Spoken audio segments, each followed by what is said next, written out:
آج بہت سارے ہمارے سنی حضرات یہ سمجھتے ہیں کہ دیوبندیوں سے ہمارا جھگڑا عرس میں فاتحہ نذر و نیاز ان سب پر ہے، لیکن یہ بات درست نہیں ہے۔ ان سب پر ہمارے اختلاف تو ہے، لیکن جو اختلاف کی اصل وجہ ہے وہ ناموس پاک صلی اللہ تعالیٰ علیہ وسلم پر ہے، ناموس اہل بیت پر ہے۔ ان دیوبندیوں کے جو اکابرین گزرے ہیں، اشرف علی تھانوی، قاسم نانوتوی، رشید احمد گنگوہی، خلیل امریٹھی، انہوں نے ہمارے پیارے آقا صلی اللہ تعالیٰ علیہ وسلم کے شان میں اپنی کتابوں میں گستاخیاں لکھی ہیں، اور ایک مومن سب کچھ برداشت کر سکتا ہے، لیکن اپنے آقا و مولا محمد مصطفیٰ صلی اللہ تعالیٰ علیہ وسلم کی شان میں ادنا سی گستاخی برداشت نہیں کر سکتا۔ اسی وجہ سے اعلیٰ حضرت نے ان پر کفر کا فتویٰ لگایا، اور حرمین شریفین سے 300 زائد علماء کرام نے ان پر کفر کا فتویٰ دیا۔ مولانا اشرف علی تھانوی دیوبندی لکھتا ہے، نبی کو جیسا علم غیب ہے ویسا علم غیب ہر جانور پاگل یا بچے کو ہے۔ استغفر اللہ۔ حفظ الایمان صفحہ نمبر 15 پر وہ کچھ یوں لکھتا ہے، پھر آپ کی ذات مقدسہ پر علم غیب کا حکم کیا جانا بقول زید صحیح ہو تو دریافت طلب یہ امر ہے کہ غیب سے مراد بعض غیب ہیں یا کل غیب۔ اگر بعض العلوم غیب مراد ہے تو اس میں حضور کی کیا خصوصیت ہے؟ ایسا علم غیب تو زید و امر بلکہ ہر صحیح و مجنون بلکہ جمیعی حیات و بہم کے لیے بھی حاصل ہیں۔ استغفر اللہ معاذ اللہ۔ اس جاہل دیوبندی نے ہمارے پیارے آقا صلی اللہ تعالیٰ علیہ وسلم کے علم غیب کو جانور پاگل یا بچے کی طرح لکھا۔ استغفر اللہ۔ اب آتے ہیں حدیث شریف میں حضور صلی اللہ تعالیٰ علیہ وسلم کی شان میں کیا لکھا ہے۔ حضرت حذیفہ بن یمان رضی اللہ تعالیٰ عنہ نے فرمایا، حضور صلی اللہ تعالیٰ علیہ وسلم نے مجھے وہ سب کچھ بتا دیا جو قیامت تک ہونے والا ہے۔ تفسیر ابن کثیر پیج نمبر 157۔ حدیث شریف میں آتا ہے کہ حضور صلی اللہ تعالیٰ علیہ وسلم کو یہ بھی پتہ ہے کہ قیامت تک کیا ہونے والا ہے۔ یہ دیوبندی ملا حضور صلی اللہ تعالیٰ علیہ وسلم کے علم غیب کو جانور یا پاگل کی طرح بتا رہا ہے۔ دیوبندی مولوی اسماعیل دہلوی آگے اپنی کتاب صراط المستقیم صفحہ نمبر 118 میں لکھتا ہے کہ حضور کا خیال لانا گدھے بیل کے خیال لانا سے بدتر معاذ اللہ۔ یہ دیوبندی کے نزدیک اگر نماز میں حضور صلی اللہ تعالیٰ علیہ وسلم کا خیال آ جائے تو اس سے اچھا ہے کہ گدھے بیل کا خیال لانا معاذ اللہ۔ استغفر اللہ۔ یہ حدیث شریف کیا کہتی ہے؟ حضرت انس بن مالک رضی اللہ تعالیٰ عنہ سے روایت ہے کہ حضور نبی کریم صلی اللہ تعالیٰ علیہ وسلم کی بیماری کے وقت حضرت ابوبکر صدیق رضی اللہ تعالیٰ عنہ نماز پڑھا رہے تھے۔ وہ پیر کا دن تھا جب لوگ نماز میں صف باندھے کھڑے ہوئے تھے، تو حضور صلی اللہ تعالیٰ علیہ وسلم نے اپنے حجرہ مبارک سے پردہ ہٹایا اور ہماری طرف دیکھا۔ آپ صلی اللہ تعالیٰ علیہ وسلم کا گویا مشق کا چہرہ مشق کا ورق تھا، پرنور چہرہ۔ حضور نبی کریم صلی اللہ تعالیٰ علیہ وسلم مسکرا رہے تھے۔ ہمیں اتنی خوشی ہوئی کہ خطرہ ہو گیا ہم نبی کریم صلی اللہ تعالیٰ علیہ وسلم کو دیکھنے میں ہی مشغول نہ ہو جائے اور ہماری نماز نہ ٹوٹ جائے۔ حضرت ابوبکر صدیق رضی اللہ تعالیٰ عنہ پیچھے ہٹ کے صف کے ساتھ آ ملنا چاہتے تھے۔ وہ سمجھے نبی کریم صلی اللہ تعالیٰ علیہ وسلم نماز کے لیے تشریف لا رہے ہیں۔ نبی کریم صلی اللہ تعالیٰ علیہ وسلم نے اشارہ کیا کہ نماز پوری کر لو۔ پھر نبی کریم صلی اللہ تعالیٰ علیہ وسلم نے پردہ ڈال دیا اور اسی دن آپ صلی اللہ تعالیٰ علیہ وسلم کی وفات ہو گئی۔ صحیح بخاری جلد نمبر 1 صفحہ نمبر 386۔ اب صحیح بخاری کا حدیث سے واضح ہوا کہ صحابہ کا اپنا عمل دیکھ کے حضور صلی اللہ تعالیٰ علیہ وسلم کا خیال تو دور کی بات ہے کہ حضور صلی اللہ تعالیٰ علیہ وسلم کو دیکھا بھی جا رہا ہے اور نماز بھی ہو رہی ہے۔ جاہل لکھتا ہے خیال لانا بدتر معاذ اللہ۔ دیوبندی ملا رشید احمد گنگوہی لکھتا ہے اللہ جھوٹ بھی بول سکتا ہے۔ رشید احمد گنگوہی جو سارے دیوبندی کی جماعتوں کا پیر اور سب سے بڑا ملا تھا، وہ اپنی بدنام زمانہ کتاب فتاوی رشیدیہ صفحہ نمبر 237 میں لکھتا ہے قذف تاریخ قومہ جھوٹ اللہ تعالیٰ کی ذات صفات میں شامل ہے، اللہ جھوٹ بھی بول سکتا ہے معاذ اللہ۔ استغفر اللہ۔ خلیل احمد امریٹھی لکھتا ہے حضور کو دیوار کے پیچھے کا بھی علم نہیں۔ براہین قاطعہ صفحہ نمبر 51 پہ علماء دیوبند خلیل احمد امریٹھی سہارنپوری جو شاگرد خاص مولانا رشید احمد گنگوہی کا تھا، اس نے اپنی کتاب میں روایت نقل کی اور لکھا کہ خود فخر عالم صلی اللہ تعالیٰ علیہ وسلم نے فرمایا کہ مجھے دیوار کے پیچھے کا علم نہیں۔ اب وہابی اور دیوبندیوں کا مولوی اسماعیل دہلوی اپنی کتاب تقویۃ الایمان صفحہ نمبر 76 اور 77 میں لکھا ہے کہ اللہ کے مکارے اور دھوکے سے ڈرنا چاہیے، اللہ بندوں سے مکر کرتا ہے۔ اسماعیل دہلوی نے کچھ یوں لکھا کہ اللہ کے مکر سے ڈرنا چاہیے کہ بعد وقت بندہ شرک میں پڑا ہوتا ہے اور وہ غیر سے مراد مانگتا ہے اور اللہ اس کو بہلانے کے لیے اس کی مراد پوری کرتا ہے اور وہ یوں سمجھتا ہے کہ میں سچی راہ پر ہوں۔ اب مولوی اسماعیل دہلوی اپنی کتاب تقویۃ الایمان میں نبی کریم صلی اللہ تعالیٰ علیہ وسلم پر جھوٹ باندھتے ہوئے لکھتا ہے کہ اللہ کے رسول صلی اللہ تعالیٰ علیہ وسلم نے فرمایا، یعنی میں بھی ایک دن مر کر مٹی میں ملنے والا ہوں۔ استغفراللہ، تقویۃ الایمان صفحہ نمبر 81۔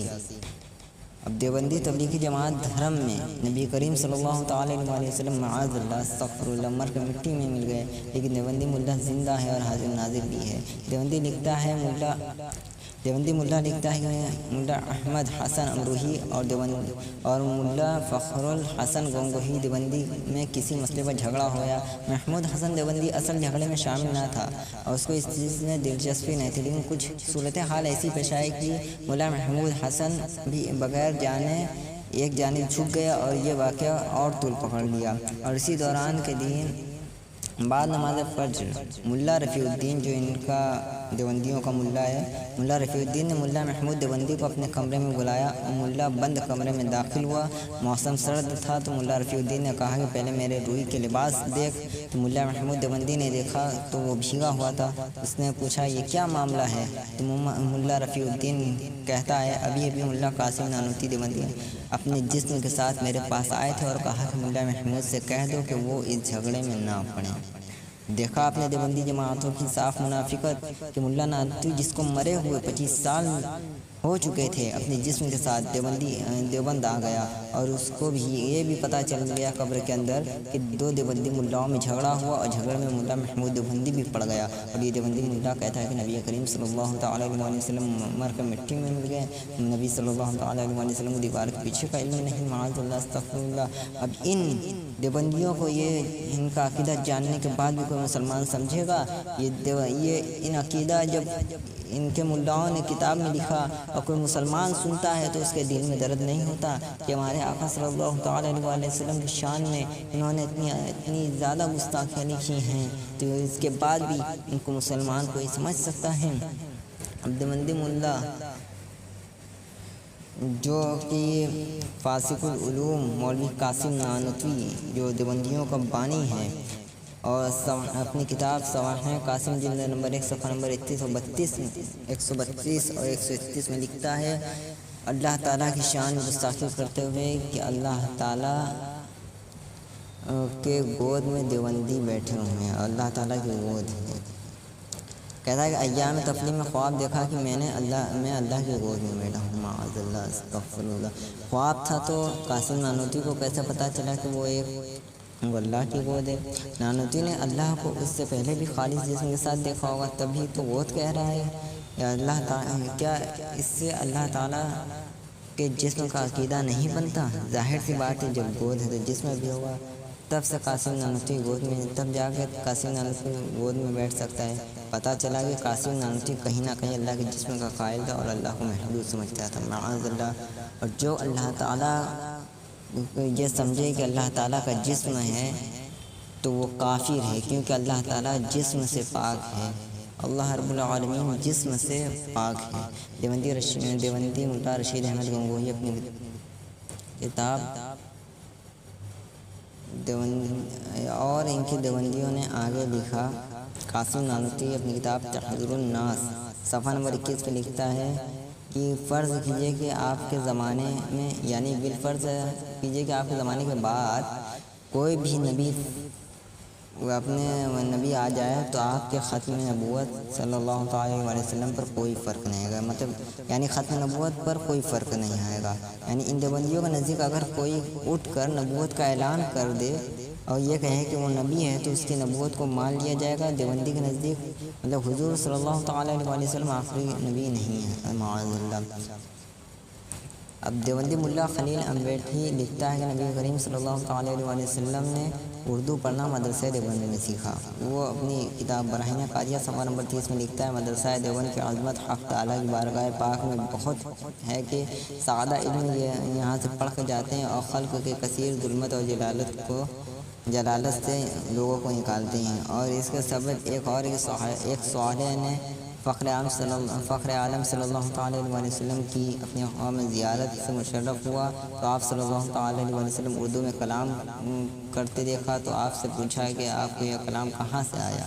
تو حضور صلی اللہ تعالیٰ علیہ وسلم نے فرمایا کہ جب سے علماء دیوبند سے ہمارا معاملہ ہوا اور مدرسہ دیوبند سے ہمارا معاملہ ہوا تو تب سے یہ زبان آ گئی، سبحان اللہ، ایسے رتبہ اس مدرسے کا معلوم ہوا۔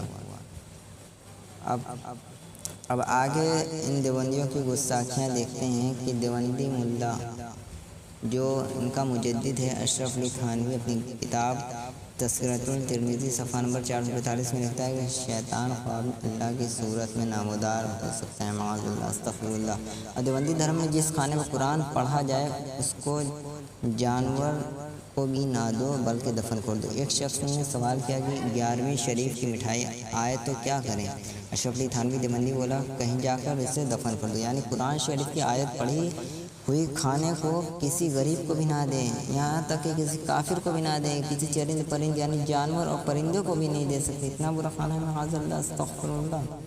اب دیوبندی جماعتوں کے دھرم میں مرزا قادیانی نبی تھا، استغفر اللہ، اعوذ باللہ۔ دیوبندی ملا احمد علی لاہوری لکھتا ہے مرزا غلام قادیانی اصل میں نبی ہیں، لکھنے میں ان کی نبوت کشیت کر لی اور یہ نبوت اب مجھے وہی منتوں اور فائدہ سے نوازتی ہے۔ اب اس پر مجھ پہ کوئی تبصرہ کرنے کی ضرورت نہیں، کیونکہ ان کے مولانا قاسم نانوتوی تو اپنی کتاب میں لکھ چکا ہے کہ اگر حضور کے بعد بھی کوئی اپنے نبوت کا دعویٰ کر لے تو اس سے ختم نبوت پر کوئی اثر نہیں آئے گا، معاذ اللہ، استغفر اللہ۔ اب بانی دیوبند مولانا رشید احمد گنگوہی اپنی فتویٰ میں میلاد شریف سے اپنی نفرت ظاہر کرتے ہوئے کہتا ہے کہ ایسی محفل میلاد جس میں صرف صحیح حدیث پڑھی جاتی ہے اس میں بھی شرکت کرنا جائز نہیں ہے، حوالہ فتویٰ رشیدیہ صفحہ نمبر 271۔ اور دیوبندی فرقے کے بڑے امام رشید احمد گنگوہی اپنی اسی کتاب میں لکھتا ہے محرم میں شربت پلانا حرام ہے، فتویٰ رشیدیہ صفحہ نمبر 149، اور اسی کتاب فتویٰ رشیدیہ صفحہ نمبر 575 میں لکھتا ہے کہ دیوالی کی مٹھائی کھانا جائز ہے، لیکن ان کے نزدیک محرم میں شربت پلانا حرام، فاتح نیاز کا کھانا حرام، لیکن دیوالی کی مٹھائی کھانا جائز ہے، ہولی کی مٹھائی کھانا جائز ہے ان کے نزدیک۔ اب ان کے آگے اور کیا گستاخیاں انہوں نے لکھی، آئیے دیکھتے ہیں کہ ان دیوبندی کی منافقت آگے یہ ہے کہ حضور اکرم صلی اللہ تعالیٰ علیہ وسلم کو علم غیب کا تو جانور اور پاگلوں کی طرح لکھتے ہیں، اور اپنے ملا کے بارے میں یہ لکھتے ہیں کہ انہیں علم غیب تھا، معاذ اللہ۔